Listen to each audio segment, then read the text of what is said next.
qui j'ai cru, je sais en qui j'ai cru,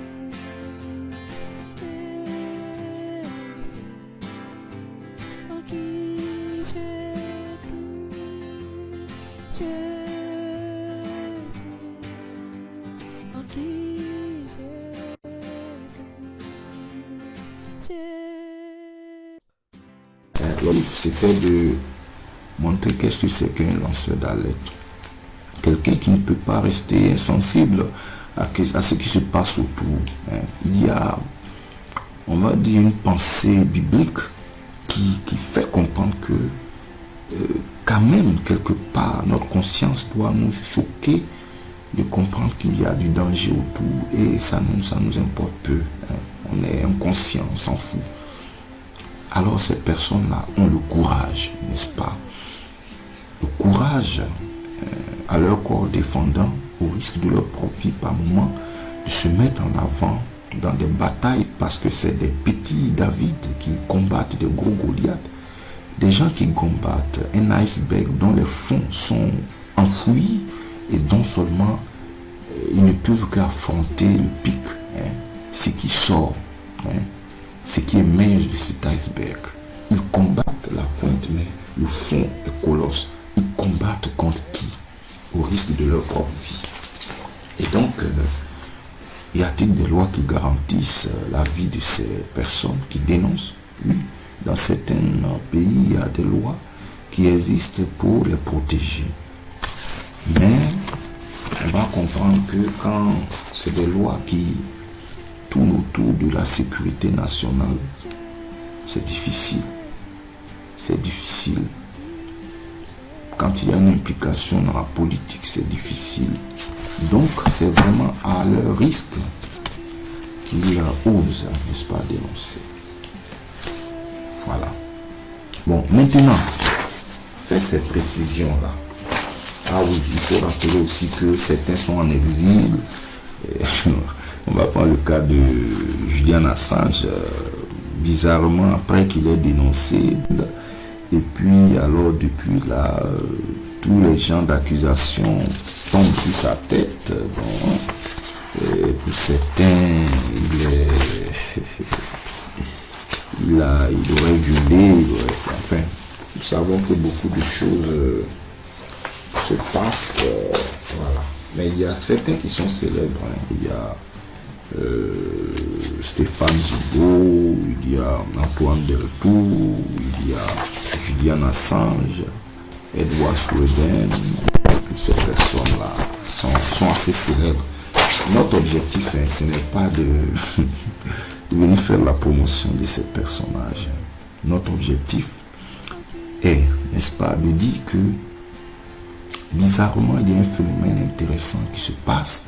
Tout à coup, l'opinion publique commence à se lever pour dénoncer, comme si tout à coup les yeux s'ouvraient. Les yeux s'ouvrent tout à coup. Dans les derniers temps, vos filles et vos fils prophétiseront. Ils vont se lever pour parler, et souvent au risque de leur vie. Aujourd'hui, n'importe qui, grâce aux réseaux sociaux, peut se lever pour dénoncer le fait que, écoutez, je suis contre la sexualisation précoce de mes enfants à l'école. Ce n'est pas le rôle de l'État de le faire. C'est mon rôle en tant que parent d'éduquer mes enfants. L'école doit se charger d'apporter l'instruction dans la connaissance, n'est-ce pas, la science, mais pas ce qui touche quelque chose de très très intime à cet âge. Voilà. Donc, vos filles et vos fils se lèveront pour prophétiser, pour parler, ils vont parler. Voilà. Pourquoi? Parce que de plus en plus, et là nous sommes en train de progressivement basculer dans l'aspect beaucoup plus, on va dire, prophétique. Des gens sont obligés de parler. Pourquoi? Parce que à côté de ce que nous dénonçons, il y a quelque chose qui va au-delà de notre perception en tant qu'être humain. Oui. Nous sommes en train d'affronter le monde physique qui nous environne, mais il y a un monde spirituel qui semble pousser, n'est-ce pas, les pions et qui manipule des gens. Cette loi est une loi qui favorise les pédosatanistes. Enfin, pédosatanistes, c'est qui? Ce sont des personnes qui servent Satan, qui servent la cause de Satan. Et donc, ce qui se passe, c'est que de plus en plus, Satan ne réussit plus à se cacher et à présenter de façon ouverte son agenda, ses objectifs. Et cela commence à se voir. Et donc, les gens commencent à dénoncer cela, à comprendre que ça cloche. La sexualisation précoce des enfants de 0 à 4 ans, ça ne devrait pas être une priorité. La vaccination obligatoire, ça ne devrait pas être une priorité. Absolument pas. Donc, il y a quelque chose qui cloche. Le lanceur d'alerte, à un certain point, creuse.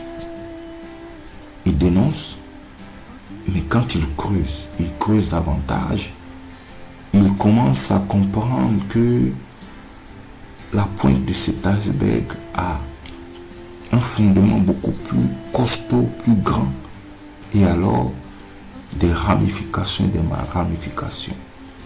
Il tente de comprendre ce qui se passe en bas, dans le fond. Et il sait que il y a quelque chose de totalement dangereux, diabolique en place.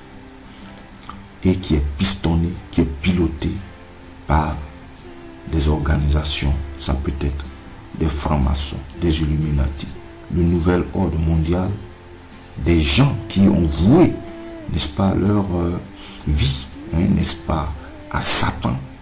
Et alors, ils travaillent à ce que l'agenda de Satan se mette en place ici.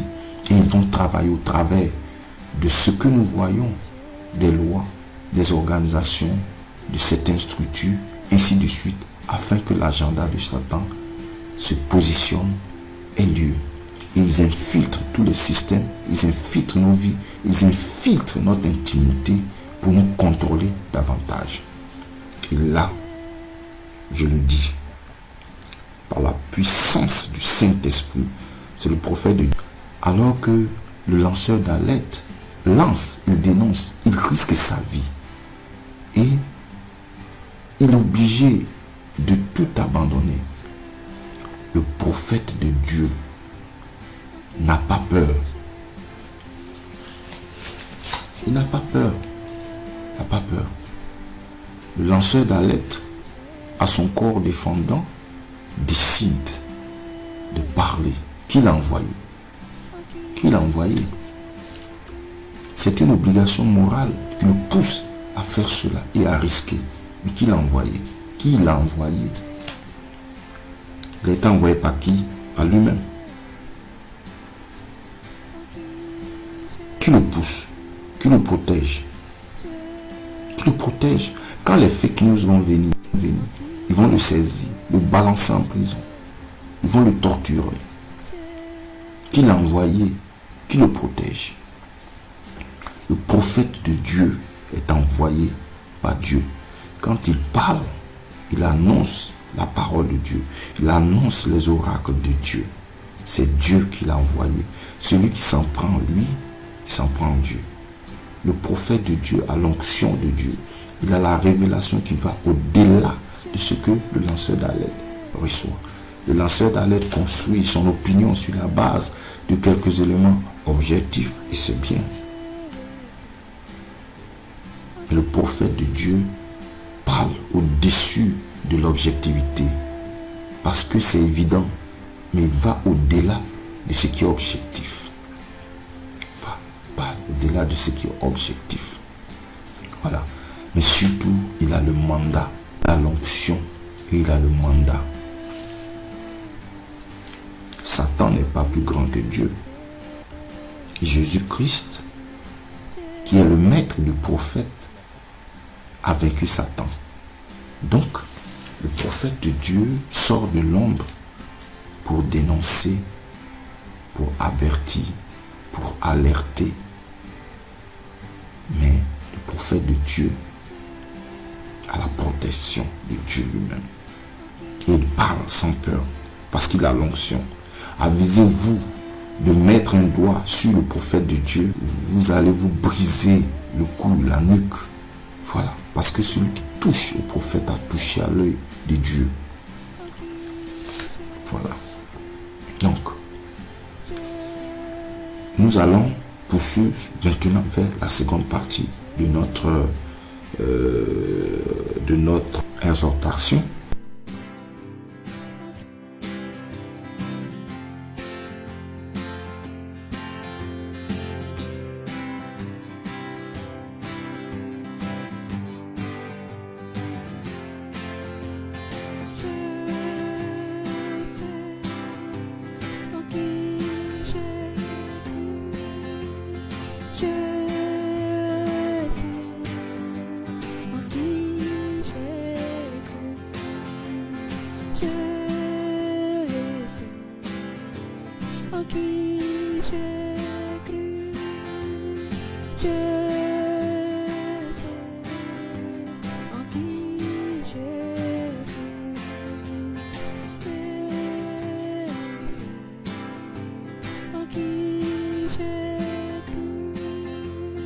Je